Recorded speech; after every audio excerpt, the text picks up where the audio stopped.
So, what's the fundamental glue that holds, well, literally everything together? I mean, your phone, the chair you're sitting on, even you. Today, we're going to dive into the invisible forces that build our entire world. Now, really, think about it for a second. What's stopping you, the air you're breathing, everything from just poof, falling apart into a cloud of dust? Well, the answer is this incredibly powerful, invisible force that's working between the tiniest particles of matter. And that force? It has a name. Chemical bonds. You can think of them as the silent architects of the universe. They're the whole reason matter can build complex stuff instead of just being, a chaotic soup of tiny particles floating around. Okay, so to really get how these bonds work, we first have to meet the key players in this whole drama. Let's start with the absolute fundamentals, the building blocks of, well, everything. It all boils down to atoms. These are the basic units of matter. But here's where it gets really interesting. On their own, most atoms are, well, they're kind of unstable.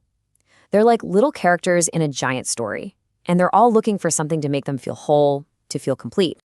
And that search, that constant drive for completeness, that's the engine behind almost all of chemistry.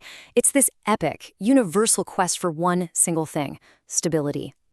So what does stability even mean for an atom? Well, it all comes down to its electrons. More specifically, it's about having a completely full outer shell of electrons. It's kind of like when you finally snap that last piece of a puzzle into place. Ah, perfect. It's this balanced, low-energy state. You could almost call it atomic nirvana. And get this, some atoms are just born with it.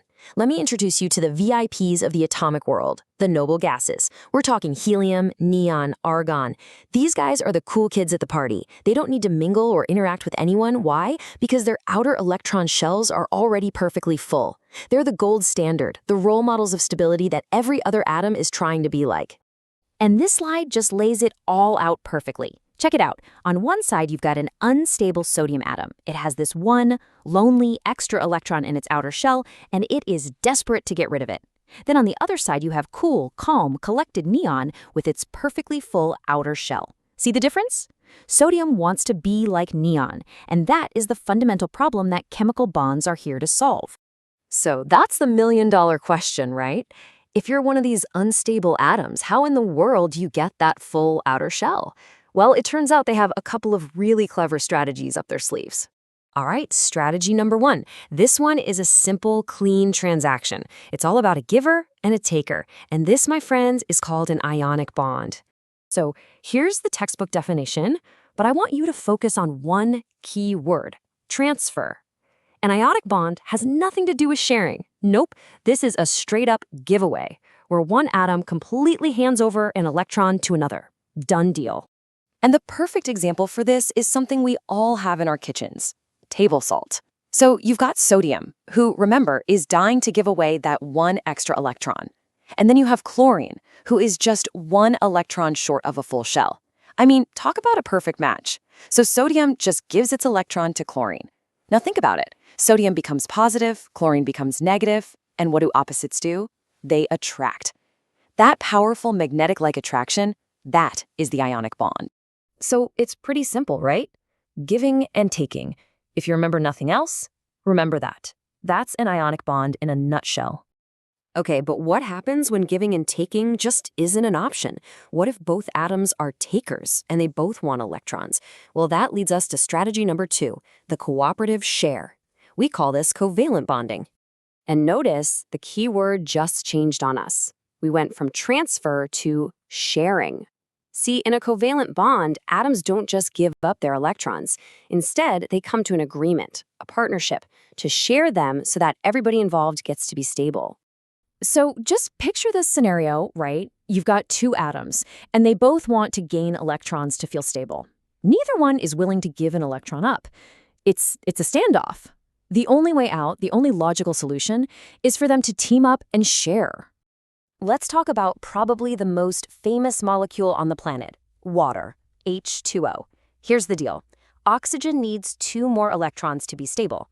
A single hydrogen atom only has one to share. So what does oxygen do?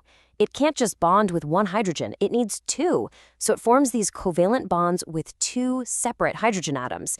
And by sharing those electrons, all three atoms get to feel like they have a full outer shell. It's a total win-win-win.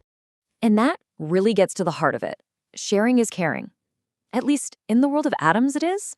That's a covalent bond for you. So, okay, we've talked about atoms giving, taking, and sharing electrons, but so what? Why does any of this tiny atomic level stuff actually matter? How do these little interactions build the massive world we see around us? All right, let's put it all side by side. On one hand, you've got ionic bonds. That's the transfer of electrons, usually between a metal and a nonmetal. This giveaway creates charged particles that lock together in this super strong, rigid grid. And that's exactly why you get brittle crystals, like salt. Then on the other hand, you have covalent bonds. That's the sharing of electrons, usually between nonmetals. This creates these separate little packages we call molecules. Think water or sugar. It's amazing, right? These two simple strategies create materials that are completely different from each other. And really, that is the big takeaway here. Whether an atom gives, takes, or shares its electrons, that decision determines pretty much everything.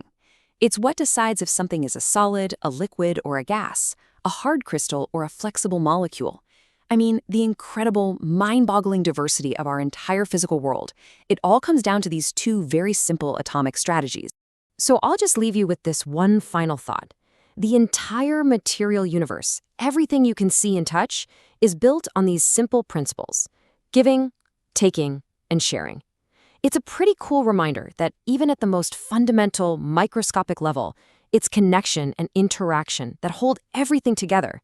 Makes you wonder, doesn't it? What else in our lives is built on those very same principles?